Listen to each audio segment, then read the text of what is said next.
Comenzamos una serie hace un par de domingos atrás y hoy termina esta serie, la serie de finanzas bíblicas. ¿Cuántos han tenido el privilegio de estar estos domingos tomando esa serie? Gloria a Dios. ¿Cuántos están contentos que hoy se acaba? Rápidamente vamos a hacer un repaso porque lo que hemos visto en las últimas 4 predicaciones ha sido la posición bíblica frente a las finanzas bíblicas, valga la redundancia. Si usted quiere aprender de finanzas, vaya a la universidad, tome un curso de economía. La Biblia no es la fuente mayoritaria para hacerse un economista, pero la Biblia entrega principios, consejos y estatutos, los cuales nosotros, si los tomamos en cuenta, nos hacemos sabios. ¿Y por qué era necesario esta serie? Porque nunca en 8 años lo habíamos hecho. Nunca en 8 años, ¿puede creerlo usted? Yo había tocado el tema de finanzas bíblicas. Así que como la iglesia crece, necesitamos que estemos en la misma página bíblica de entendimiento. Al principio se compartió el tema del corazón. Si puede pasar al próximo. Vimos 2 personajes que tuvieron un encuentro con el Señor. Mateo 3:8 dice: demuestren con su forma de vivir que se han arrepentido de sus pecados y han vuelto a Dios. Este mismo versículo en otra versión dice: por tanto, dad frutos dignos de arrepentimiento. Y vimos que Zaqueo y el joven rico se convirtieron, pero tuvieron una actitud diferente cuando se les tocó el tema financiero. Zaqueo decidió dar el 50% de sus bienes a los pobres después de conocer a Jesús. Zaqueo decidió dar 4 veces más a quien había transado. Imagínense, tener que devolver 4 veces a quien hemos transado. Y Jesús lo declaró como un recibidor de salvación. En cambio, al joven rico, cuando le tocaron el bolsillo después de haber cumplido toda la ley según él, no aceptó el llamado de ser discípulo de Jesucristo, no aceptó dejar su dinero por Jesús y seguirlo, y volvió a su vida normal. La pregunta en ese tema era: ¿cómo está tu corazón en cuanto a tu conversión? ¿Cambió tu corazón el día que llegaste a Cristo? El segundo tema trató el tema del ahorro y decía: ahorrar es de sabios. Y vimos 3 formas de definir a las personas. Uno es el derrochador, que lo describe Proverbios 21:17, que dice: los que aman el placer se vuelven pobres, los que aman el vino y el lujo nunca llegarán a ser ricos. No hay derrochadores aquí en el nombre del Señor. Y los que habíamos estamos cambiando con la ayuda del Espíritu Santo. Amén. Después está el grupo de los ahorradores, que describe Proverbios 21:20, que dice: los sabios tienen riqueza y lujos, pero los necios gastan todo lo que consiguen. Nosotros comenzamos ahora una mentalidad bíblica de darle prioridad al ahorro. Y están los que acumulan, que describe Lucas 12:20, cuando dice: pero Dios le dijo: necio, esta noche vienen a quitarte la vida, vienen por tu alma, dice otra versión. ¿Y para quién será lo que has guardado, acumulado? Seguimos entonces. La tercera clase se trató de la esclavitud de la deuda, y esta hablaba de Proverbios 22:7, el pobre es esclavo del rico, el que pide dinero prestado se convierte en servidor del que le presta. Fíjese eso. Ahora mira, en 2 de Reyes 4:1 nos narra la historia de la viuda con el profeta Elías, y el primer versículo describe este problema de la deuda. Dice: la viuda de uno de los profetas presentó a Eliseo la siguiente súplica: mi esposo, su servidor, ha muerto, y usted sabe que él era fiel al Señor, era un hombre fiel al Señor, pero ahora resulta que el hombre con quien estamos endeudados ha venido para llevarse a mis 2 hijos como esclavos. Uno puede ser fiel al Señor sirviéndolo, pero puede ser irresponsable administrando lo que el Señor le ha dado, esos principios de mayordomía.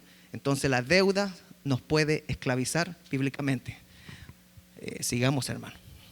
Ya dio vuelta. Después decía que hay deuda legítima y deuda ilegítima. ¿Cuál le gusta a usted, la legítima o la ilegítima?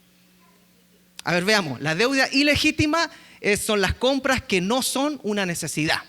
Son los gastos en placer y apariencia. Son los gastos, gastar más de lo que se gana y vivir sin un presupuesto. Y las deudas legítimas son compras significativas, como la inversión en la casa y el carro.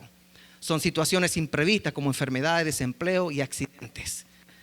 Y la semana pasada vimos en la generosidad del cristiano. que decía, según Marcos 10:45, porque el Hijo del Hombre no vino para ser servido, sino para servir y para dar su vida en rescate por muchos. O sea, el que es más generoso es Dios mismo, que lo da todo. Proverbios 11 dice, hay quienes dan con generosidad y reciben más de lo que dan, pero hay quienes son tacaños y terminan en la pobreza. El generoso prosperará, el que ayuda será ayudado. ¿Qué le parece eso? Mateo 6 dice, no acumulen para sí tesoros en la tierra donde la polilla y el óxido destruyen y donde los ladrones se meten a robar. Más bien acumulen para sí tesoros en el cielo donde ni la polilla ni el óxido carcomen, ni los ladrones se meten a robar. Porque donde esté tu tesoro, allí estará también tu corazón. Y por último, Lucas 12 nos habla de dónde nosotros debemos ser generosos y pensar en qué tipo de generosidad vamos a invertir lo que Dios nos da. Dice, vendan sus bienes y den a los pobres. Provéanse de bolsas que no se desgasten. Acumulen un tesoro inagotable en el cielo, donde no hay ladrón que aceche ni polilla que destruya. Pues donde tengan ustedes su tesoro, allí también estará su corazón. Eso hemos visto hasta ahora, mis hermanos. ¿Hemos aprendido algo? 4 prédicas resumidas en menos de 10 minutos. ¿Qué le parece si terminamos la serie hoy? Sigamos, mi hermano. ¿Dónde esté tu corazón? Ese es el tema de hoy. Mateo 6:21 dice, pues donde esté tu tesoro, allí estará también tu corazón. Jesús fue muy directo en cuanto a este tema. Jesús dijo que nosotros vamos a gastar todo lo que tenemos en lo que más valoramos.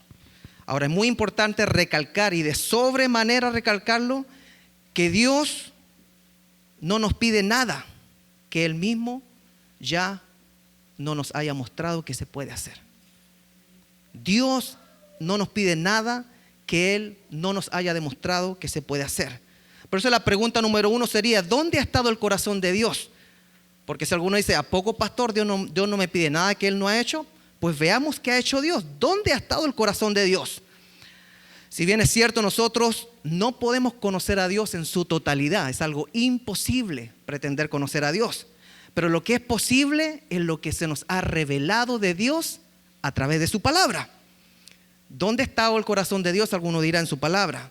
Pues Génesis nos muestra el corazón de Dios creando el universo y creando los astros. ¿Para quién cree? Para el hombre, para el bienestar del hombre y para el servicio del hombre. ¿A poco el sol y la luna no nos ayuda para marcar los días a nosotros? ¿Dónde ha estado Dios con su corazón? Génesis nos muestra que Él también tuvo el corazón de crear la tierra con todas sus bondades para el hombre. De crear todo lo que hay en la tierra para proveer al hombre, para servicio del hombre, para que el hombre esté bien. Cuando digo hombre me refiero a la raza humana. ¿Dónde ha estado el corazón de Dios? Génesis nos muestra el corazón de Dios creando una compañera idónea cuando el hombre se sintió solo. Dice que lo vio solo y dijo algo: no es bueno que Claudio esté solo. Y Dios de la costilla de un hombre formó a la compañera idónea al complemento que necesitaba. ¿Y dónde ha estado Dios después de eso? Cuando el hombre cometió el error de apartarse de Él, Dios en su corazón comenzó a planear el plan de salvación inmediatamente. Génesis 3:15 dice: y pondré enemistad entre ti, la serpiente, y la mujer, y entre tu simiente y la simiente suya, dando a entender que de la descendencia de la mujer iba a venir un Mesías que iba a luchar espiritualmente con la entidad espiritual que representaba la serpiente, hablando de Jesucristo. En eso ha estado el corazón de Dios, incluso rescatándonos. Después vemos el corazón de Dios cuidando a su pueblo en todo sentido. Lo libraba de sus enemigos, les proveía alimento, habitaba con ellos en el tabernáculo, les hablaba a través de sus profetas, les perdonaba la dolorosa traición de la idolatría. Aunque le dolía mucho al Señor, si es que ellos se arrepentían y cambiaban, Dios siempre tenía corazón para perdonarlos. Salmo 137 nos dice algo muy, muy increíble que revela dónde ha estado el corazón de Dios. Leámoslo. Ah, Jerusalén, Jerusalén, Si llegara yo a olvidarte, que la mano derecha se me seque, si de ti no me acordara, si te pusiera por encima, si ni te pusiera por encima de mi propia alegría, que la lengua se me pegue al paladar. Mi hermano, es increíble cómo este versículo muestra el gran corazón de Dios para la humanidad, ya que el mismo Jesús dijo en Mateo 6:21, pues donde está tu tesoro, allí también estará tu corazón. En el Nuevo Testamento vemos el corazón de Dios dando lo más preciado. ¿Qué fuera eso? Su Hijo. Porque de tal manera amó Dios al mundo que ha dado. ¿Dónde ha estado el corazón de Dios siempre? Dando. Ha dado a su Hijo unigénito para que todo aquel que en él cree no se pierda, mas tenga vida eterna.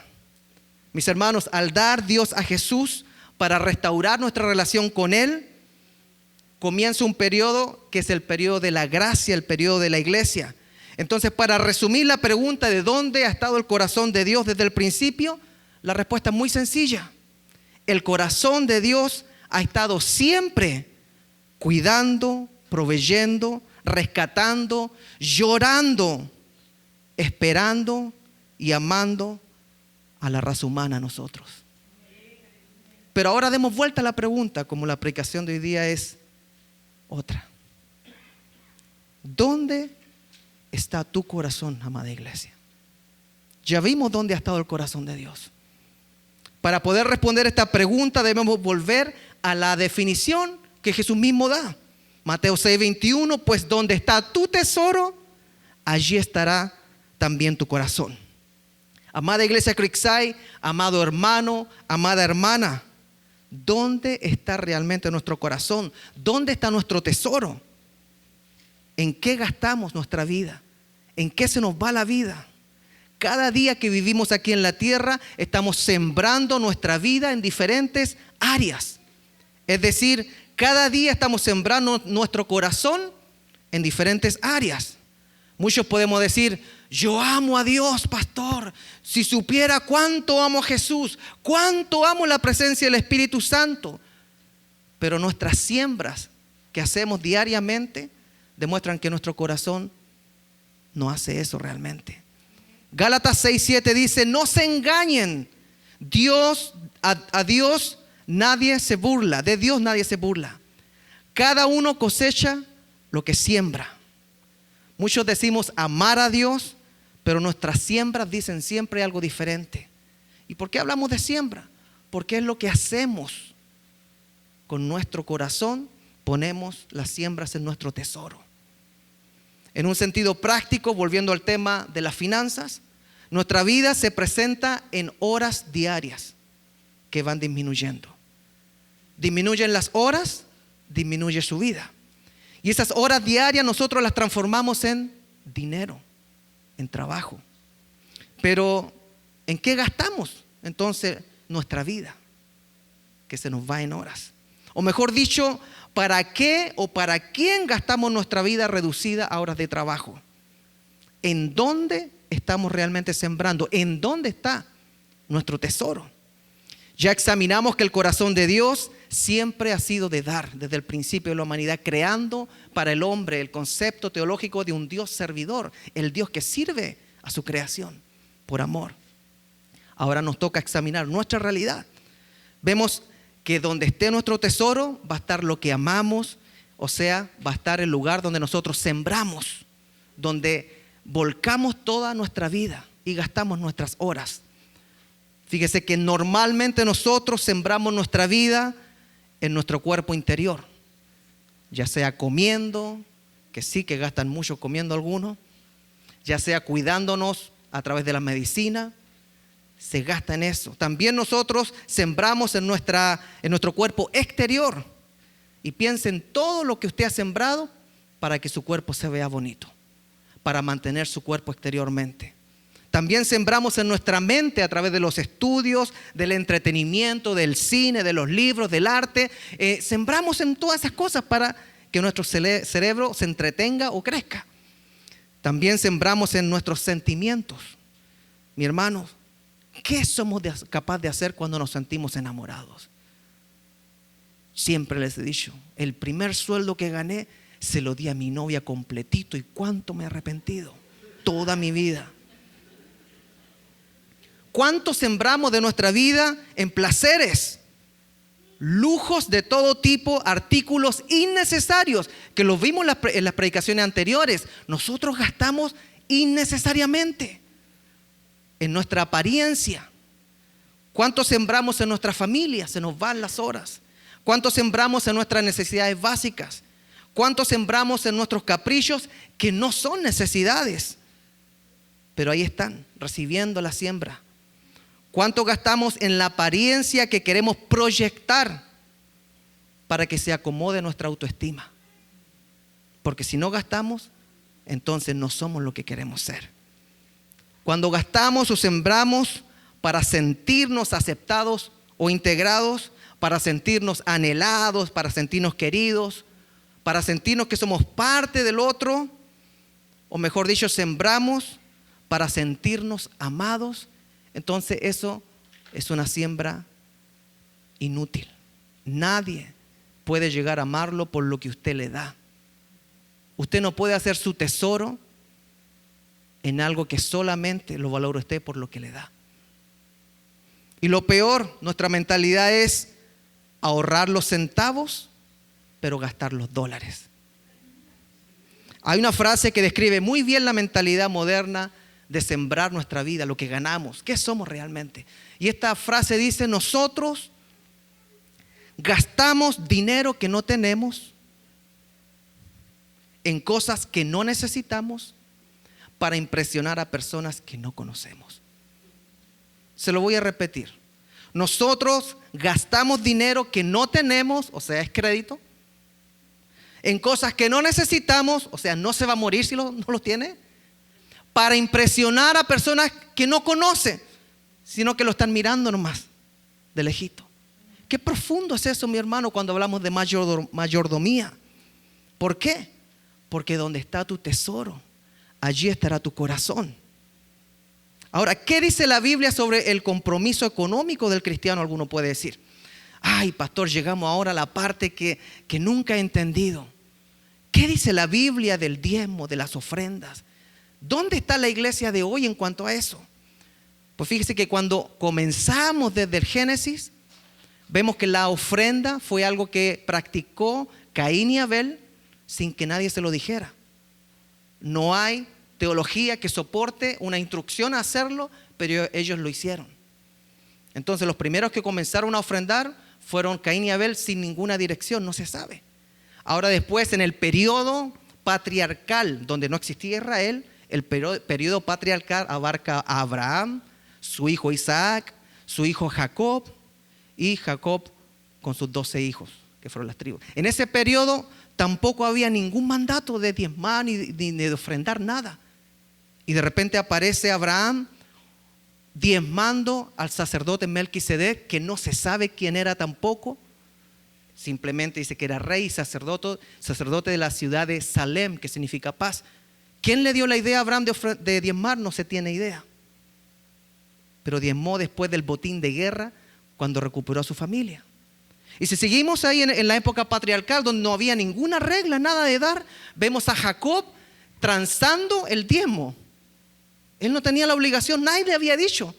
Pero le dijo en Génesis 28, le dice: e hizo Jacob voto diciendo: si fuere Dios conmigo y me guardare en este viaje en que voy, y me diere pan para comer y vestido para vestir, y si volviere en paz a casa de mi padre, Jehová será mi Dios.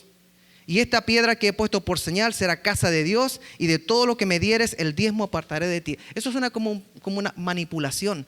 Si tú haces todo lo que yo quiero, que me traigas en paz, de vuelta a la casa de mi padre, que me proveas, entonces tú serás mi Dios. Y entonces yo te daré el 10%. No tenía ninguna obligación, no existían reglas. No hay material teológico para saber por qué lo hacían. Y ahí aparece el primer transador de las ofrendas y diezmo, el mismo Jacob. Si tú me das, yo te doy. Eso son pactos unilaterales que la Biblia no apoya. Y ahora vemos que se repite eso. Ahora la pregunta es, ¿qué entendemos de este tiempo en cuanto a las ofrendas y los diezmos? Fíjese que cuando miramos lo que sucedió en el periodo de creación y el periodo patriarcal, no nos metamos con Israel todavía, no estamos en el periodo de la ley levítica, nada de eso. Estos hombres, Abraham y Jacob, diezmaron porque nadie se los dijo, no hay información por qué. Pero en el Nuevo Testamento hace referencia de ellos y dice lo siguiente, Hebreos 11:4, por la fe Abel ofreció a Dios más excelente sacrificio que Caín, por lo cual alcanzó testimonio de que era justo, dando Dios testimonio de sus ofrendas, y muerto aún habla por ellas. Estamos hablando de gentiles. Ellos eran gentiles, no eran pueblo todavía, si lo miramos de esa manera. Pero ellos lo hacían por fe. No tenían instrucción, no tenían Biblia, no tenían nada, solamente la fe cuando Dios le hablaba. Imagínense que la fe más grande la tuvo Abraham porque le habló un desconocido. Él no podía decir, Abraham no tenía, tú eres el Dios de mi antepasado, porque parte con él. Le tuvo fe, por eso es el padre de la fe. Ahora, el verso 8 de Hebreos 11 dice, por la fe Abraham, siendo llamado, obedeció para salir al lugar que había de recibir como herencia y salió sin saber a dónde iba. Entonces, estas personas que no había ley para dar nada, daban por fe, daban porque les nacía. Mire lo que dice en el Nuevo Testamento Jesús mismo. Juan 8:39 dice, nuestro padre es Abraham, le contestaron a Jesús. Replicaron.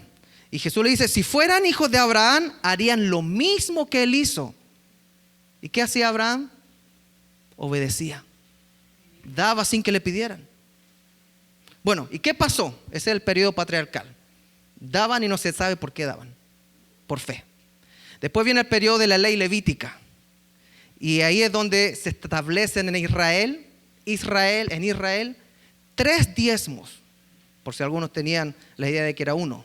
El primer diezmo anual era para sostener a los levitas que trabajaban en el tabernáculo, después en el templo, y era exclusivamente para los sacerdotes encargados del templo.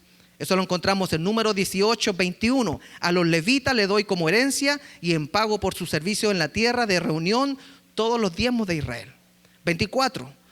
Porque yo les he dado como herencia los diezmos de los israelitas que los israelitas ofrecen al Señor como contribución. Por eso he decidido que no tengan herencia entre los israelitas.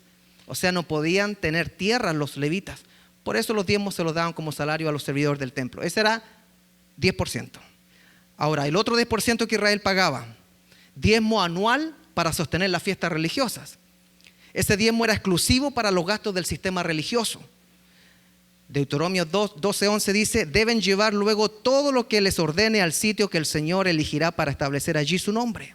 Sus ofrendas que deben quemarse completamente, sus sacrificios, la 10ª parte de sus ganancias, animales y cosechas, sus contribuciones y lo mejor de lo que hayan prometido. Entonces llevamos ya el 20% que tienen que dar anual. Y había otro 10% que tenían que dar los israelitas, que era el diezmo cada 3 años para contribuir con los necesitados. Eso correspondía, si es cada 3 años, anualmente era un 33.3%. Entonces, este diezmo aparece como ayuda para los que necesitaban, viudas, huérfanos e incluso levitas que necesitaban, y era como el sistema social, el seguro social de ese tiempo. Ahora, ¿cuál era la diferencia en Israel? Tenían que dar el 23.3%, porque ellos eran el Estado eran el templo, el tabernáculo funcionaba como el Estado. Entonces el 10 para los levitas era como para el Estado, para que funcionara. El 10% para que funcionaran las fiestas que tenían era porque el Estado se encargaba de eso. El 3% que daban, 33% que daban anual para los pobres era como el seguro médico, el seguro de ayuda social que tenían, porque Israel funcionaba como un Estado. Y para ellos había un castigo si no lo hacían, una maldición. Si vamos a Malaquías 3:8-10, que muchos lo leen, dice, ¿habrá quien pueda robarle a Dios? Pues ustedes me han robado. Y sin embargo dicen, ¿cómo está eso de que te hemos robado? pues me han robado en sus diezmos y ofrendas. Malditos sean todos ustedes, porque como nación me han robado. Entreguen completo los diezmos en mi tesorería y habrá alimento en mi templo. Con esto pueden ponerme a prueba. Verán si no les abro las ventanas de los cielos y derramo sobre ustedes abundantes bendiciones. Lo digo yo y el Señor de los ejércitos. Qué fuerte tenía el pueblo de Israel el sistema de su gobierno, que era también la parte religiosa que los cubría a ellos.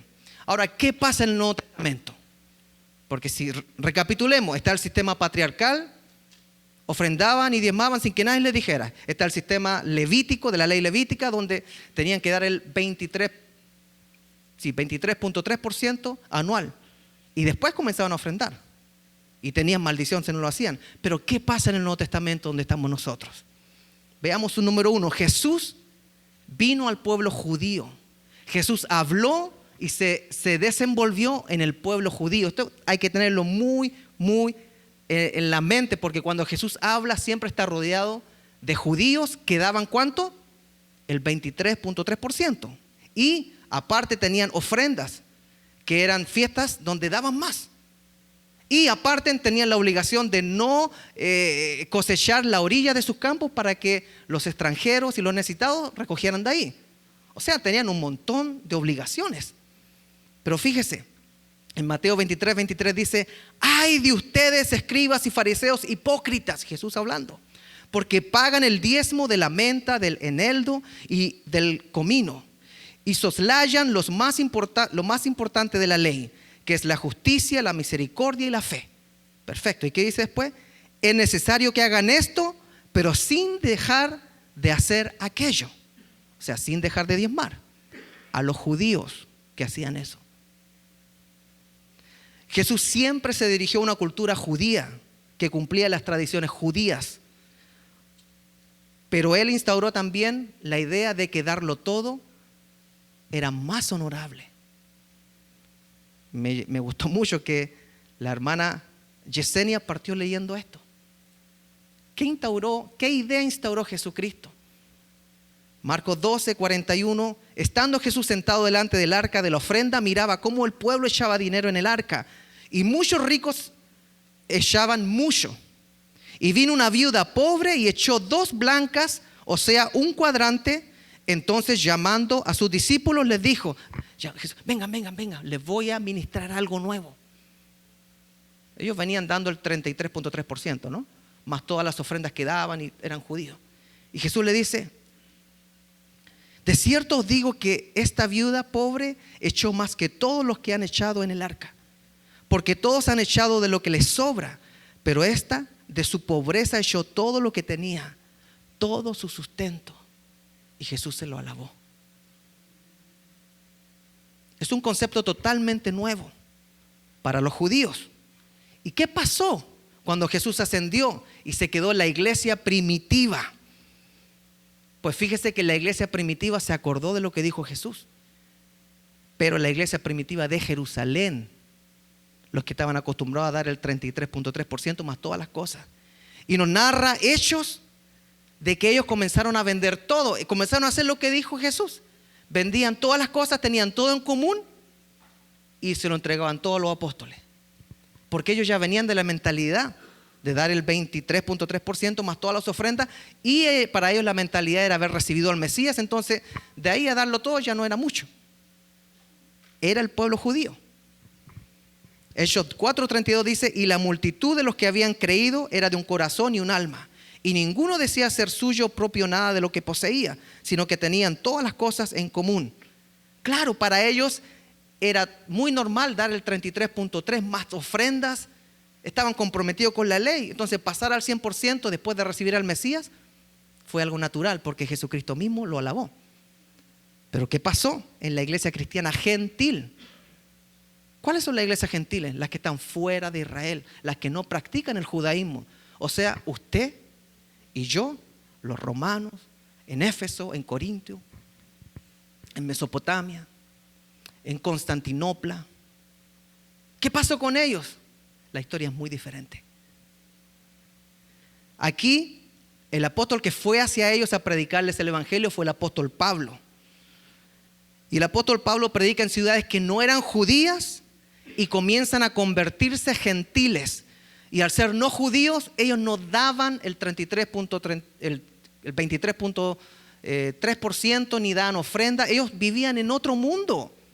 Ellos practicaban otras reglas, ellos gastaban en placer. Sus templos, como en Corintios, por ejemplo, el templo de ellos, de la diosa Afrodita, era para ir a tener intimidad con las sacerdotisas. La mujer en la casa se quedaba criando hijos y en Corintios los hombres iban al templo a tener intimidad con las sacerdotas. Era otra religión. Y el apóstol Pablo llega a esos lugares gentiles donde ellos no tenían idea del diezmo ni de los requisitos que tenía el pueblo y no tenían la obligación de dar el diezmo tampoco. Alguien dice, pero pastor, ¿cómo es eso? Pues en ninguna parte del Nuevo Testamento vemos a Pablo pidiendo diezmos a la iglesia gentil. ¿A poco? ¿Y qué somos nosotros? Somos la iglesia gentil también. ¿A poco? Sí que la sacamos bien entonces, ¿no?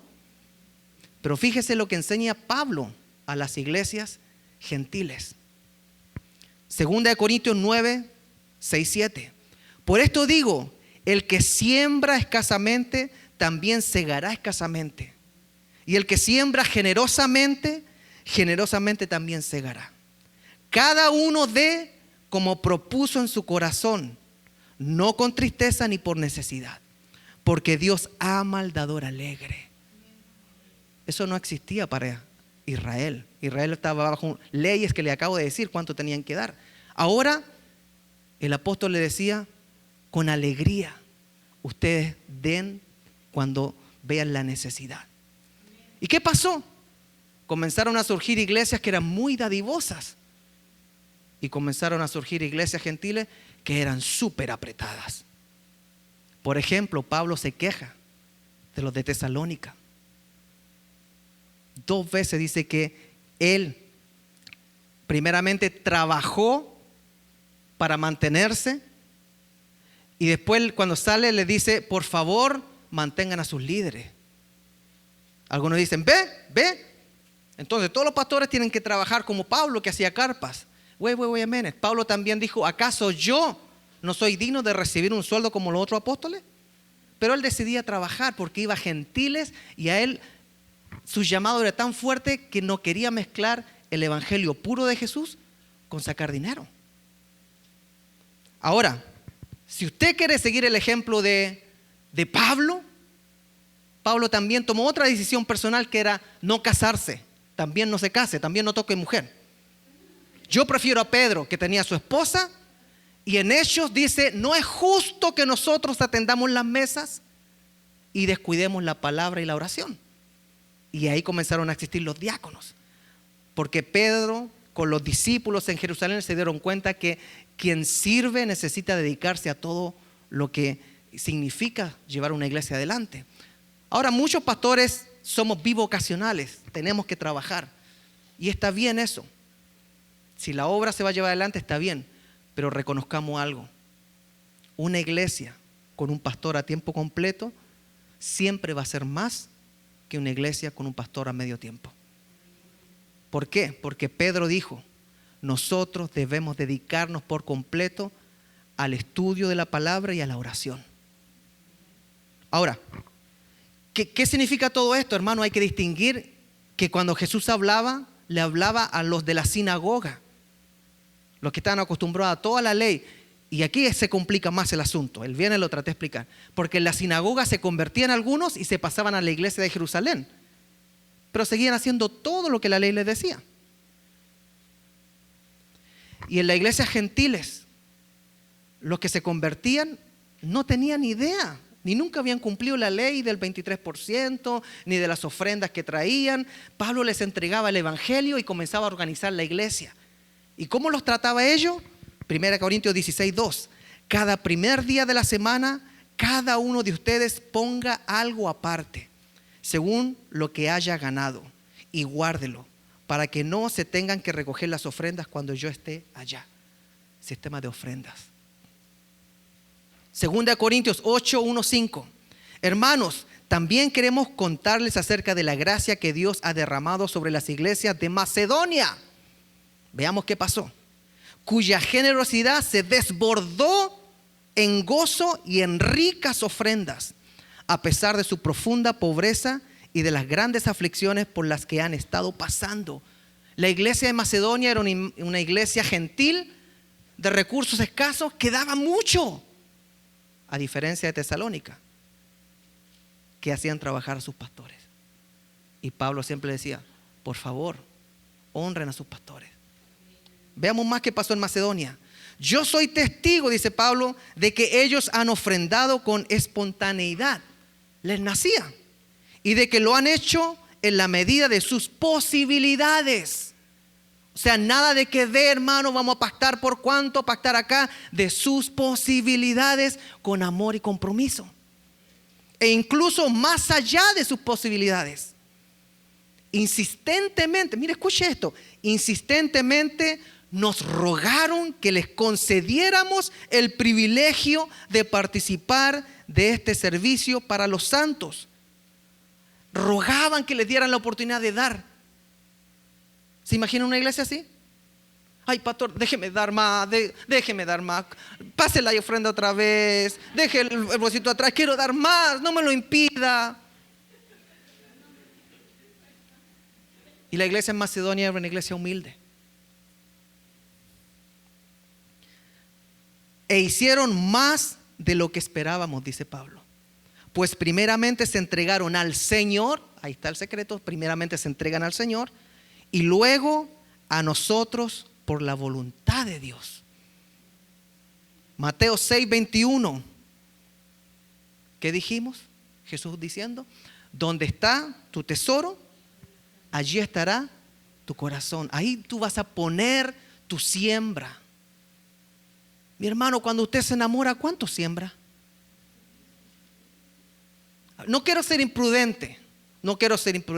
Pero si yo preguntara, ¿cuánto le costó ganarse el corazón de Natita, hermano Merardo? ¿Cuánto le costó ganarse el corazón de la hermana Ley y hermano Ramón? Y los hombres sacamos cuenta.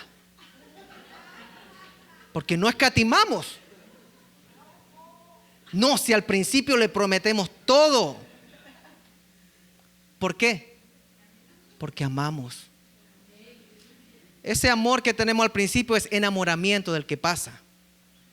Imagínense cuando realmente amamos. ¿Cuánto damos a nuestros hijos si está en nosotros el dar?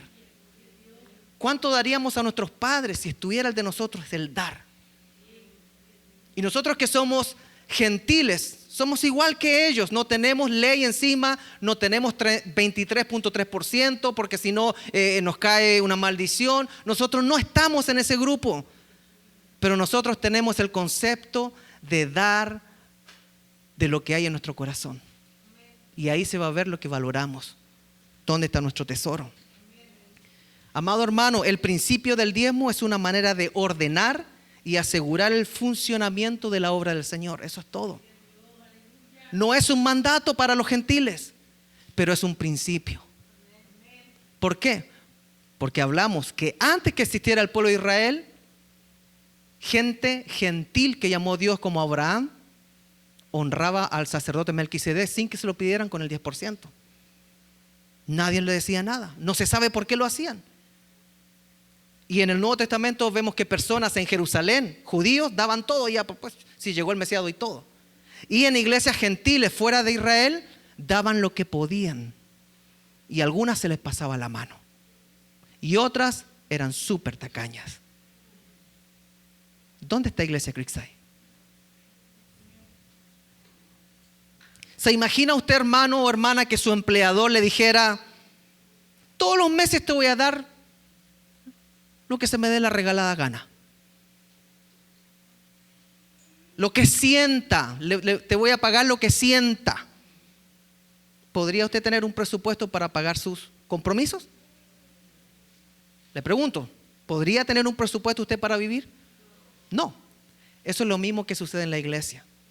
El diezmo no es una obligación, pero es un principio que es bíblico, que nace del corazón para mantener un presupuesto en las iglesias del Señor Jesucristo, por la cual Él viene pronto a buscar.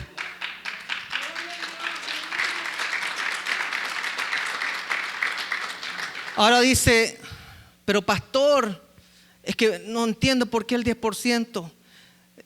Si está hablando de porcentaje, deje de hablar y mejor métase con el Señor. Hay empresarios que dan vuelta a la ecuación y ellos viven con el 10% y dan el 90%. Hay empresarios que cambian la ecuación y ellos entienden que son gentiles y dan el 50% de su ganancia de la compañía y ellos se quedan con el 50% restante. Es que no hay un número que a usted le dé un espaldarazo. No es el 10, no es el 20, no es el 30, el 40, el 90 que le da el espaldarazo. Es la actitud de la viuda que lo dio todo por un corazón de amor a Dios. Abraham es llamado el padre de la fe y diezmó a Melquisedec después de que Melquisedec, este sacerdote tan incógnito, que no hay información, pero el sacerdote Melquisedec le dio pan y vino y lo bendijo. Entonces ahí está el principio, donde no había obligación ni ley, donde usted recibe el pan y el vino y la bendición, hay un principio de diezmo también. Pero no hay obligación para usted, que es gentil. Mi obligación es dar más del 10% si veo que hay necesidad en la obra. Mi obligación es que cuando yo me pare al frente del Señor, decirle, lo di todo por ti. Ahora, ese todo va a depender de cada uno. La palabra dice que nosotros no podemos descuidar a la familia, porque si no, entonces somos peor que un no convertido o alguien que no conoce a Dios. La palabra del Señor dice que nosotros debemos dar con alegría. Y si a alguno le duele cuando no dé, preocúpese de lo que está pasando en su corazón, porque quizás todavía ni siquiera ha cambiado su corazón. Dios es dueño del oro y la plata, pero le ha dado el privilegio a su iglesia de mantener la obra. Igual que los de Macedonia, rogaban por el privilegio de participar. Rogaban, déjenos por favor. Al poco tiempo nos morimos y queremos irnos en este orgullo de haber participado en la obra del Señor. Entonces nosotros como iglesia gentil, ¿qué debemos hacer? Quiero terminar con 3 consejos. 1, ofrende con alegría, hermano, de acuerdo con el amor que usted tiene a la obra de Dios. Número 2, nuestra contribución debe ser regular para que la iglesia pueda funcionar con sus compromisos. Sea regular en lo que da, comprométase por amor, no por obligación. Y tercero, ¿qué hacemos con el diezmo? Pues el diezmo es un principio que está en la Biblia. Y como principio tenemos el honor de practicarlo. El honor de practicarlo, pero sin limitarlo al 10%. Hay muchos cristianos que dan más del 10%. Es nuestra mentalidad mezquina la que siempre nos tiene batallando con porcentajes. ¿Cuánto entregó Dios? Porque de tal manera amó Dios al mundo que dio a su Hijo unigénito, para que todo aquel que en Él crea no se pierda, mas tenga vida eterna. ¿Dónde esté tu tesoro, estará tu corazón, amada iglesia? Pongámonos de pie, por favor.